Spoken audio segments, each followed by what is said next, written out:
Hello, I'm Joseph. I'm a service engineer here at Sempra. We are here mainly to look after your measurement equipment. So we deal with the whole of the UK and Ireland. So today we're going to be looking at the Hommel Opticline and how to maintain it properly.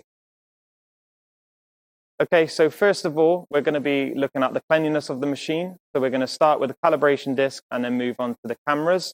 So if you look inside the machine here, first of all, I'm going to take the cover off of the calibration disc. This protects the disc from getting dusty or any dirt on there. So first of all, I'm going to take this ring off.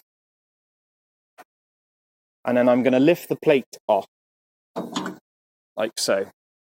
And underneath here, there's a calibration disc.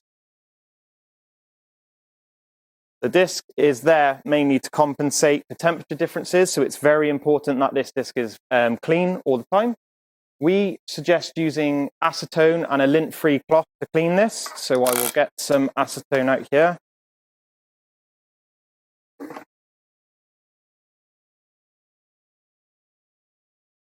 I will add some to my lint-free cloth.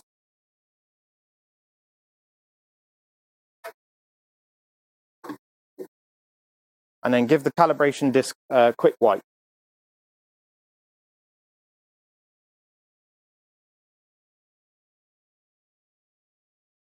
The key main areas to focus on are the front and back, and also there are two notches on the top here and here, and this is for the length, so we give them a wipe as well. Put it there. Okay, so now the calibration disc is nice and clean. I'm going to put the cover back on. So we need to make sure that the bolts on around the calibration disc actually line up with the holes on the plate. So I'm going to line it to the rear and then push down. Once in place, it should be flush with the camera. That allows you to indicate that the calibration disc plate is actually down level. And then we're going to take the metal ring and just pop this over the top, which has an O-ring on it, so it is a snug fit. If you just give it a little push down, it should go on nicely. This is to prevent any dust falling down onto the calibration disc between the plates. Okay, so now we're going to move on to cleaning the cameras. So we need to move over to the software.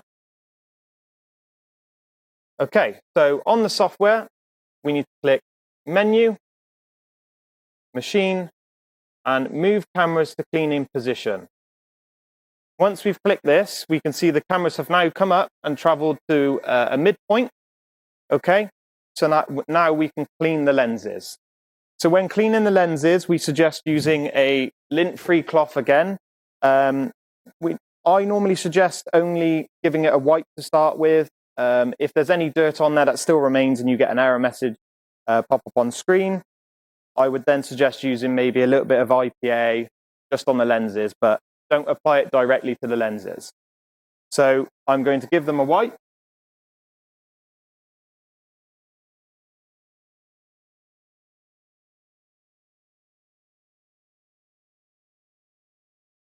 Okay, so once they're nice and clean, if we go back onto the software, the machine's asking us if we would like to clean the cameras. If we clean the cameras, do you want to initialize the camera now? We hit OK. So now you can see the machine when I blink the cameras, and this is normalizing the light level and checking for any dust or any dirt on the camera. Okay, so now we're going to be using some tools to figure out whether the cameras are actually dirty. Sometimes you might find that you have an error message that comes up on screen stating that the cameras are too dirty. So if we go over to the software, the first tool we're going to use is called AC Test. Now, AC Test allows us to move the cameras up and down manually.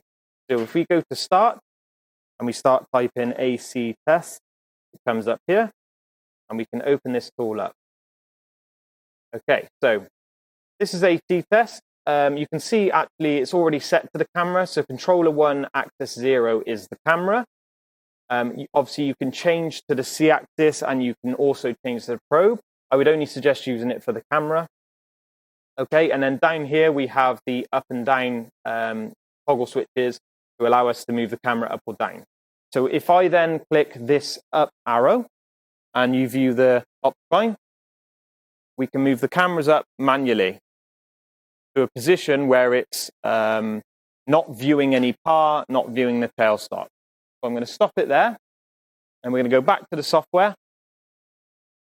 We're going to go on the Start menu and type in G-Viewer. So G-Viewer is our camera tool. So this allows us to see what the camera sees. Okay, so I'm going to turn it on by hitting this little camera icon at the top. And you can see it shows us the light level of the camera. Now, we're looking for a nice straight line. You might sometimes have like a little bit of a curve, that is normal. You want a nice straight line with no big sort of notches in it. And you want it close to the red line at the top. So if I go on to camera 1, you can see camera 1's actually very dirty. We've got some big spikes in the middle, which indicate that there's either dust on there, there's dirt on there, there could be oil from parts when it's spun the part round, many number of things. So what I'm going to do is I'm going to clean the camera now using a lint-free cloth.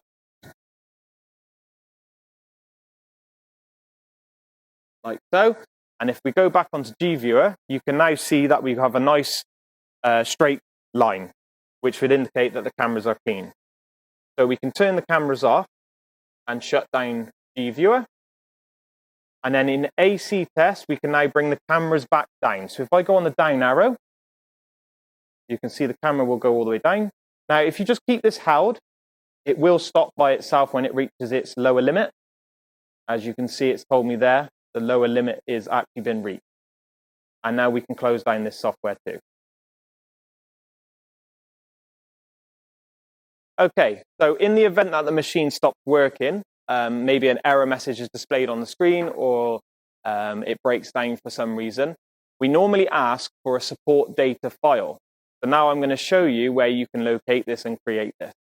If we go to the software and we go Menu, Help and Resources, we can create support information. Okay, so on this screen now, if we just hit Create, we can save this to the C drive or desktop, wherever you want to save it. Just hit Save. And now this will create a file for us.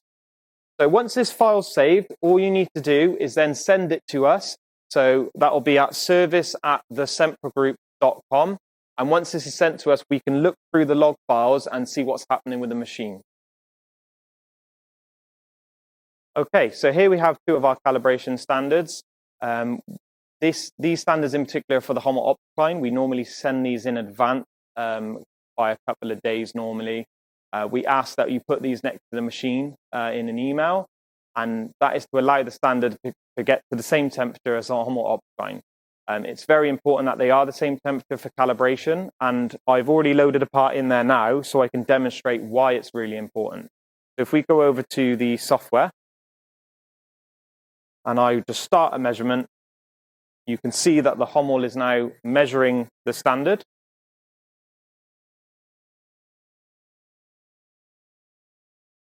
Okay, and now on the software, we've got our results.